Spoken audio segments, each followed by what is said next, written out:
Selamat sore pemirsa, Anda menyaksikan kabar khusus dan kita akan langsung mengikuti informasi terbaru yang akan disampaikan oleh juru bicara penanganan COVID-19 Ahmad Yuryanto. Di tanah air ini untuk bersama-sama menghadapi bencana nasional pandemi COVID-19. Gugus Tugas Percepatan Penanganan COVID-19 bekerja secara sistematis terarah berdasarkan pada arahan-arahan Presiden yang telah sama-sama kita ketahui merupakan upaya untuk membendung penyebaran COVID-19.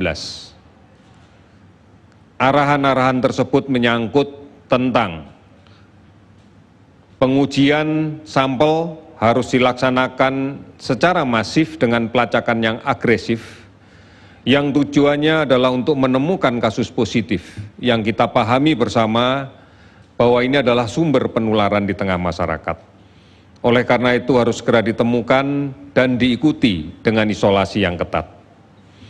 Kemudian yang kedua, di dalam rangka untuk menunjang pelaksanaan PSBB, untuk menunjang pelaksanaan physical distancing, maka jasa layanan konsultasi medis,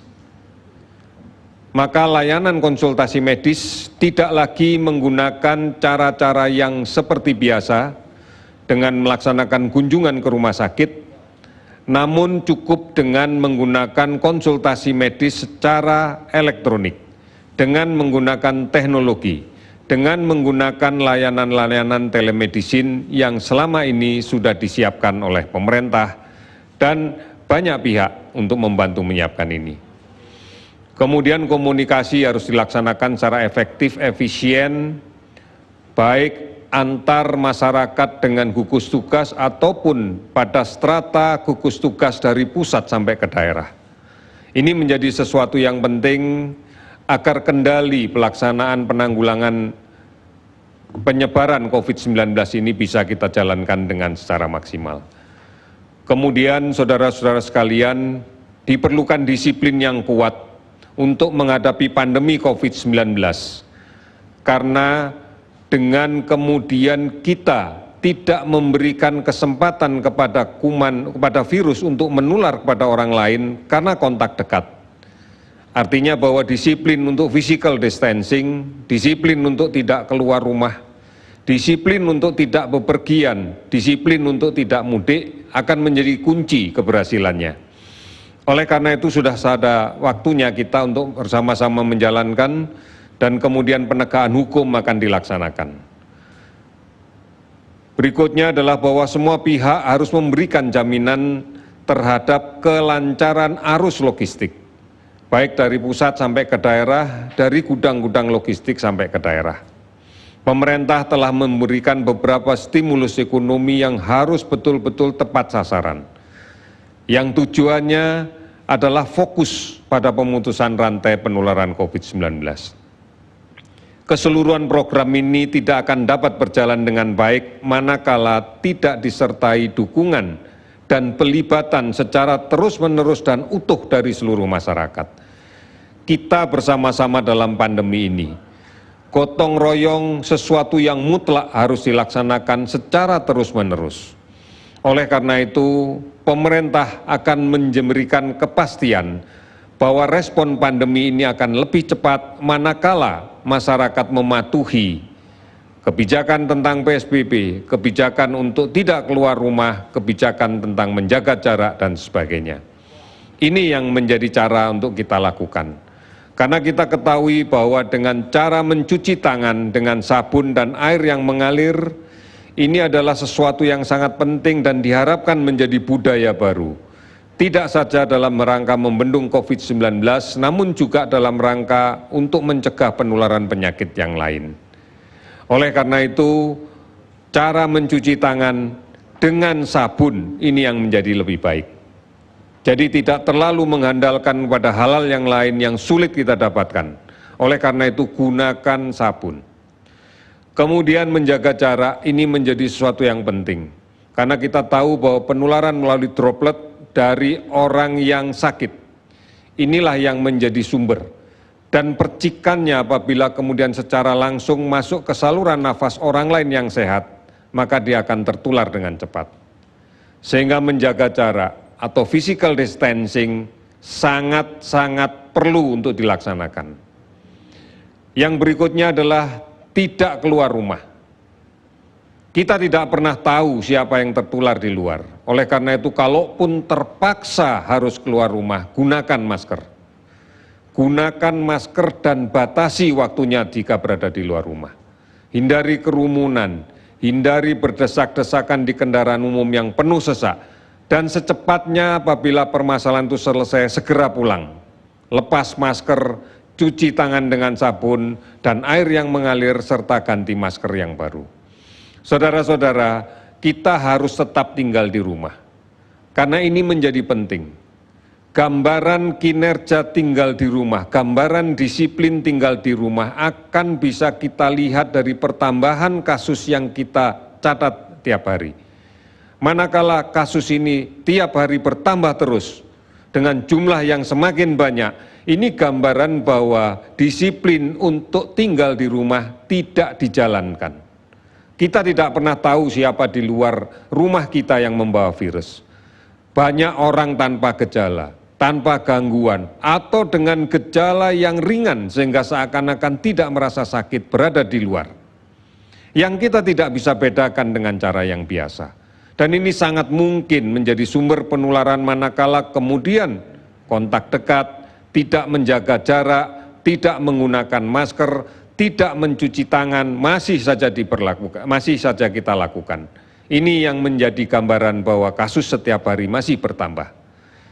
Kita akan menjadi bermasalah lebih besar lagi manakala pada saudara-saudara kita yang berusia lanjut, saudara-saudara kita yang berpenyakit kronis terinfeksi COVID-19. Mereka akan jatuh dalam kondisi sakit yang berat dan tidak menutup kemungkinan menjadi fatal akibat hal ini. Oleh karena itu, mari ikuti terus arahan pemerintah, berita yang kita keluarkan, update situasi COVID yang terbaru dengan mengakses kepada berbagai saluran informasi resmi, sehingga kita tidak terbawa pada berita-berita yang tidak bisa dipertanggungjawabkan kebenarannya. covid19.go.id adalah portal resmi dari COVID-19 ini. Hotline 119, WhatsApp COVID, Halo Kemkes di 1500567. Banyak layanan aplikasi online dan telemedicine lain yang telah disiapkan. Televisi Republik Indonesia dan Radio Republik Indonesia setiap hari terus-menerus memberitakan tentang perkembangan COVID-19 ini. Dan ini disiarkan oleh televisi dan radio swasta yang lainnya.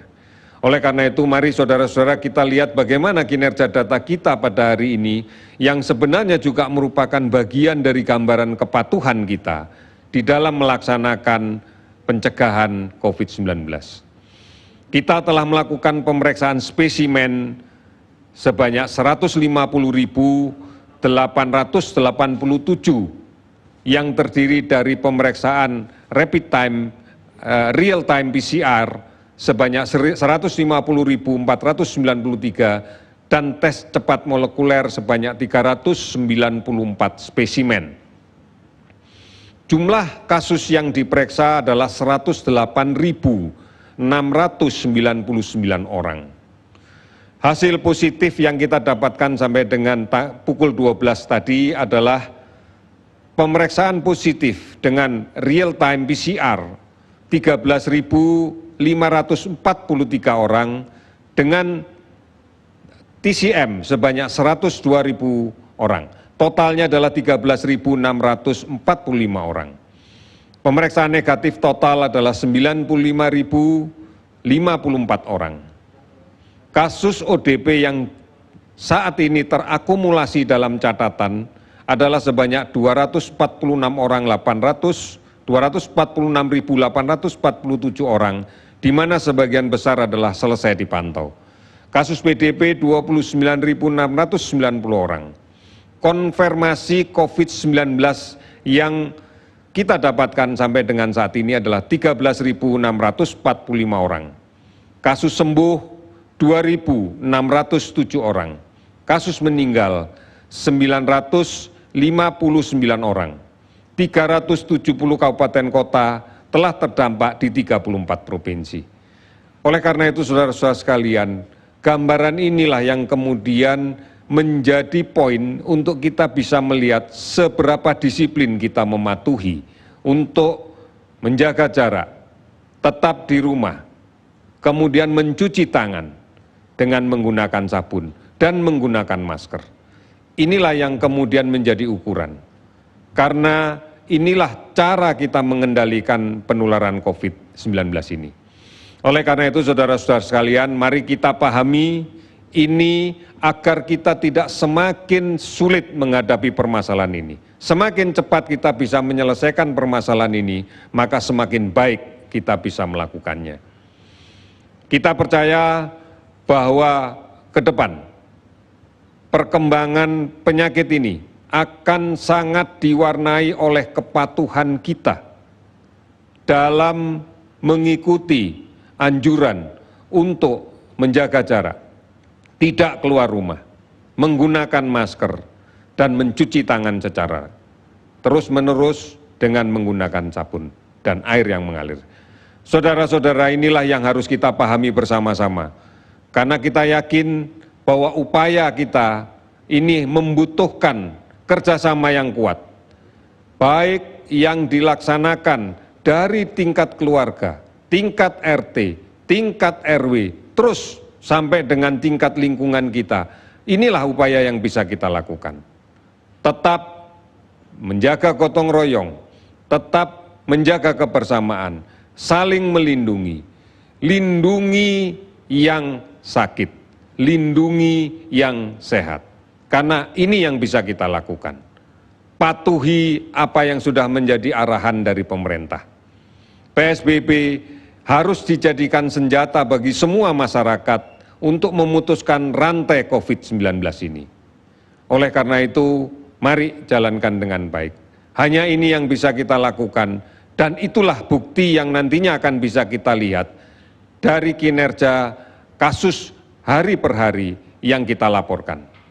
Kita tahu hari ini cukup banyak kasus yang kita dapatkan, dan inilah sebenarnya gambaran dari kepatuhan kita dalam menjalankan PSBB, dalam menjalankan anjuran pemerintah untuk menjaga jarak.